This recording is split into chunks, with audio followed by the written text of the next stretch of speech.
할렐루야, 좋은 아침입니다. 오늘도 말씀을 하루 시작합니다. 슬기로운 아침 시간 잠언 3장 말씀입니다. 감추어진 것은 언젠가 드러나게 되어 있습니다. 때가 되면 다 드러나요. 야망에 있는 사람은 사람들 앞에서 겸손하게 보이려고 애를 쓰겠지만 중요한 순간에 그 야망의 발톱을 드러냅니다. 짝사랑의 감정도 시간이 지나면서 드러날 수밖에 없어요. 지금은 용기가 없고 상황이 여의치 않고 또한 개인적으로 성숙하지 못해서 자신의 감정을 못 드러내는 것 뿐이지만 때가 되면은요, 어떠한 모습으로든 자신의 마음을 드러낼 때가 있죠. 그런데 지혜도 마찬가지입니다.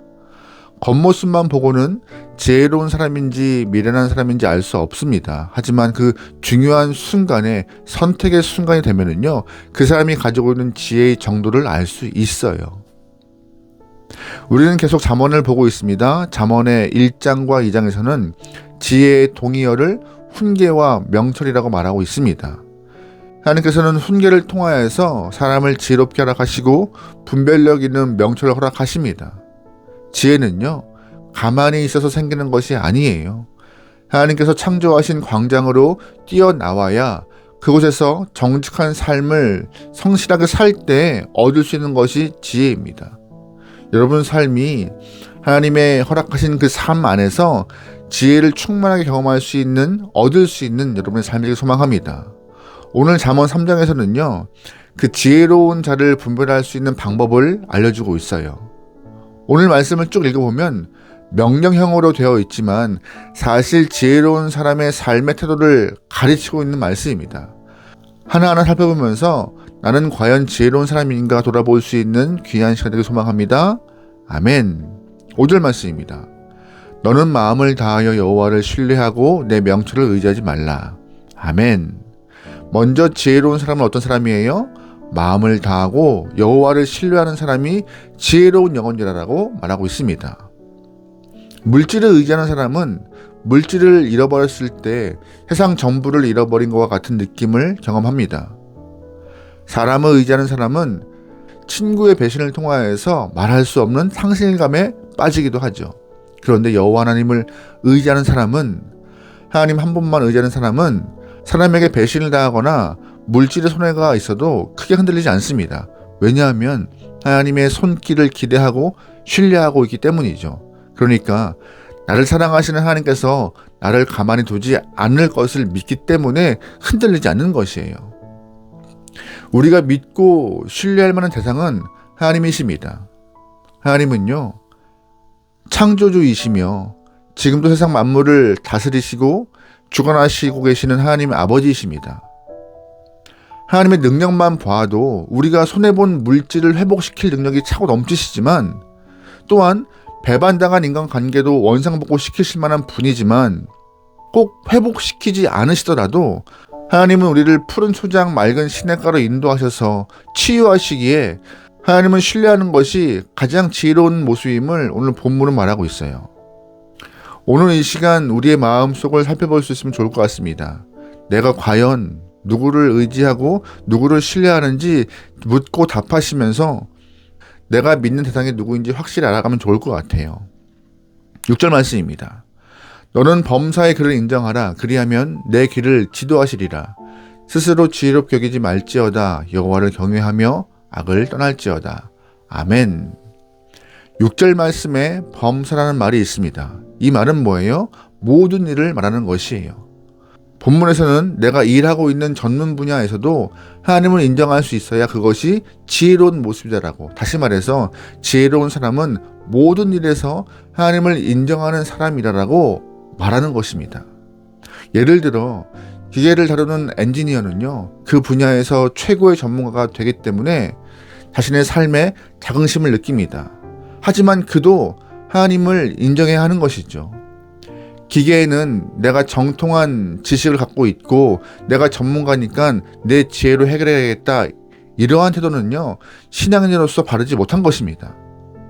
내가 한 가지 일에 오랫동안 종사하다 보니 전문가가 되었지만 세상을 창조하신 하나님 앞에서 기도하고 엎드리면 지금까지 보지 못했던 다른 문제를 볼 수 있는 시선과 해안을 갖게 하시는 것이 주의 도우심이에요. 그러기에 우리가 범사의 하나님을 인정하면 하나님은 지금까지 내가 가진 지식과 비교할 수 없는 놀라운 것들을 허락해 주시는 것이죠. 그래서 내가 하나님을 인정하는 것이고 그 인정함이 본문에서 지혜라고 말하는 것입니다. 우리는 각 분야에서 전문가라고 생각하며 자부심을 갖고 살아갑니다.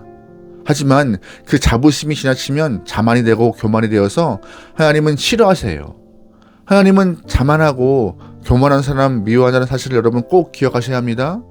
어부였던 베드로 보세요.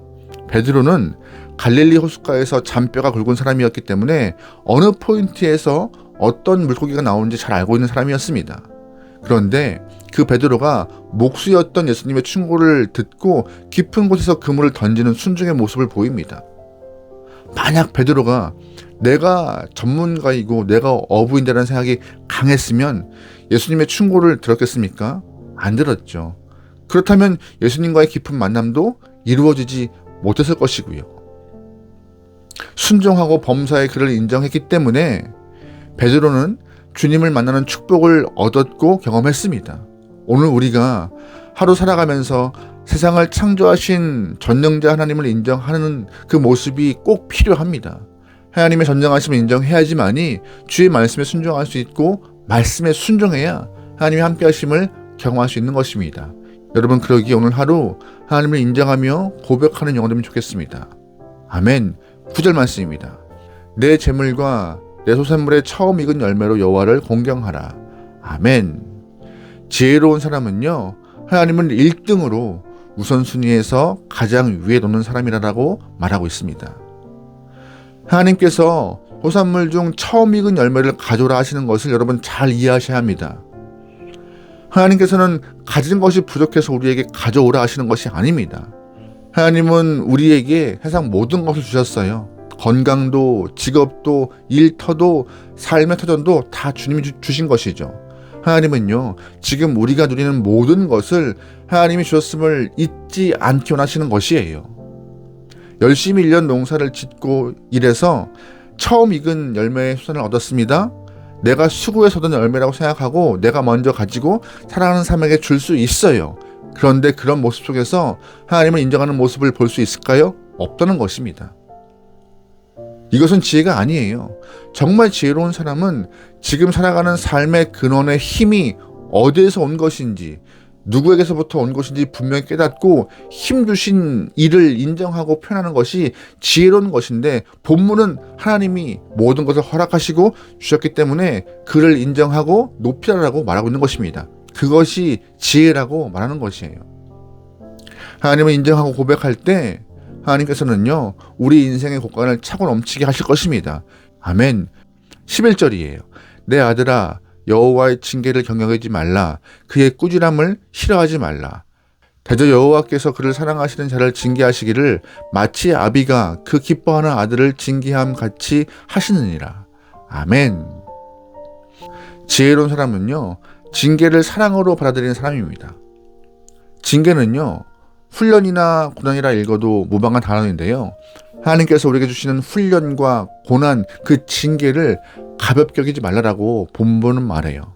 왜냐하면 하나님께서 나를 사랑하시기 때문에 징계와 훈련과 고난을 주시는 것이고 나의 성장과 강건함을 위하여서 나에게 주시는 과정이라고 생각하고 받아들여야 하는 것이 지혜로운 자의 모습이다라고 설명하고 있습니다. 잠언은요 지혜의 동의어를 훈계라고 말하고 있는데, 훈련이나 훈계, 고난을 통과하지 않으면 결코 지혜와 명철을 얻을 수 없음을 다시 한번 말하고 있는 것입니다. 그래서 하나님께서 우리에게 주시는 훈련의 모든 과정들은 나를 사랑하시기 때문에 주신다는 근본적 믿음을 가져야 하는 것이 지혜로운 자의 모습인 것이죠. 오늘 자본 3장은요 지혜로운 사람의 모습을 말하고 있습니다. 지혜로운 사람은요 마음을 다하여서 하나님을 신뢰하고 범사의 하나님을 인정하며 우선순위에서 하나님을 1등으로 생각하는 사람입니다. 또한 하나님의 징계를 성장 과정으로 믿음으로 받아들이는 것이 중요한 모습이다라고 말해요. 이러한 기준으로 볼 때 여러분은 지혜로운 사람입니까? 이 말씀을 통해 우리 모두가 하나님이 말씀하시는 지혜로운 영혼의 기준에 통과되어 삶을 통하여서 하나님을 기쁘게 할 수 있는 귀한 영혼 되면 좋겠습니다. 오늘 하루도 우리의 삶에서 지혜로움을 증거할 수 있는 귀한 영혼 되면 좋겠습니다. 승리합시다. 아멘. 기도하시겠습니다. 사랑의 하나님, 하나님께서 당신의 백성들이 지혜롭게 되기를 원하시는 마음을 알고 있사오니 마음을 다하여서 하나님을 신뢰하고 범사의 하나님을 인정하며 언제나 하나님을 1등으로 생각하고 우리를 성장시키시기 위하여 허락하신 훈련의 과정을 믿음으로 이겨낼 수 있는 은혜의 영혼 되게 허락하소서. 지혜로운 자가 되기 원합니다. 인생길 가는 동안 쉬운 시간은 없겠지만 넘어지지 않게, 아니 넘어지더라도 다시금 믿음으로 일어나 주를 쫓고 따르며 하나님을 신뢰할 수 있는 귀한 영혼 되게 붙잡아 주시옵소서. 모든 걸 맡기오며 예수님의 이름으로 기도합니다. 아멘.